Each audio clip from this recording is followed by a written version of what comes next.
Okay, Vanessa, this is kind of a favorite topic of mine because influencers sometimes come in a moment even, and sometimes over a lifetime and everything in between. And when I speak a lot, I talk about influencers, and I mentioned my grandfather who was from Kyiv, my grandmother, my grandfather, mom, and aunt came to Canada from Kyiv, and they had accent. But he used to take me for walks in the park when I was in Montreal when I was about 5 years old, and I remember and one day he spoke to everybody. We talked about meeting people. He spoke to everybody, and so one day I asked him, I call him Zeta. I said, "How do you know all these people?"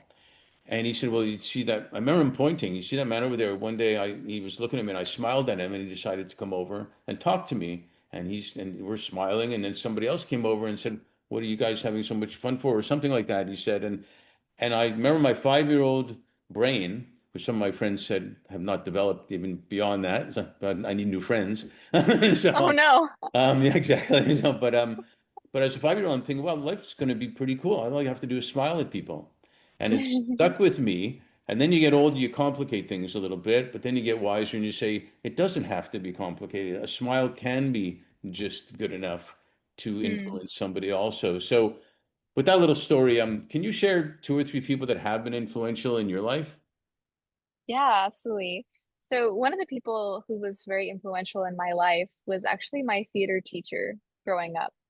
And she made us play this game, which was meant to have a point, given the fact that in a theater or in a show, some people have bigger parts and some people have smaller parts. Some people have more lines and some people have less lines. And so she made us play this game where we were given a piece of tube, and some of it was longer and some of it was shorter. And we had to play this game where we had to connect all of those pieces of tube and run this ball from all the way around the theater. And the whole point of the game, it was very fun and we all enjoyed it. But she said the point of the game was to prioritize the fact that if any one person pulled out their link, the ball would drop and we wouldn't be able to go on with the show. And I think that's a really beautiful message for all of us when we're thinking about building communities Yeah, and really prioritizing and listening to all of our stakeholders. It doesn't matter if that person has a smaller part or a bigger part in a show, but they're a really key part of that community. And treating each and every person like a very key part of that community is what enables a community to become strong and for right. a whole show to go on. And so that was one lesson that I had when growing up that I feel has really impacted me today.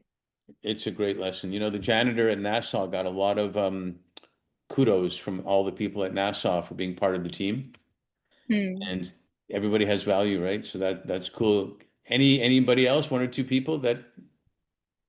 Yeah, absolutely. I think one person, and I did mention him in the conversation, I'll just give a quick shout out to is Mark Tercek, who I read his book growing up, and I really was inspired by him in the sense that he was able to say, this wonderful thing that we call nature, how are we able to think of it as an investment? And I think that's something really beautiful. Whenever you're thinking about something that you really care deeply about, but is somewhat feeling untangible, you actually look at your core business principles and think about how that there's an ROI or how there's an investment on those particular things. Because when we actually go towards our kind of key values, there actually normally is a really significant ROI for all of those things. Whether we're talking about nature, investing in people, when we're talking about investing in diversity, actually, there's a huge amount of studies that showcase that if you have more diverse teams, you actually have higher revenue and more innovation in your organization. Oh, So that's all of these kind of crazy. core That's values. crazy. What are you I talking know. about? Nonsense. You don't know anything about this. No. No,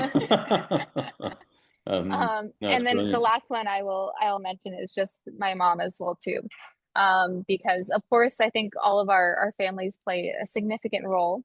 But she's somebody who really had faith in me at a very young age. And I think that having belief, having a community that believes in you is one of the biggest success factors I've seen with a lot of individuals. Yeah. And so whether it's not your family, maybe it's friends, maybe it's your community, thinking about investing back into the people who believe in you and really prioritizing those contacts, I think is one of the most important things for your career and most important things for your life.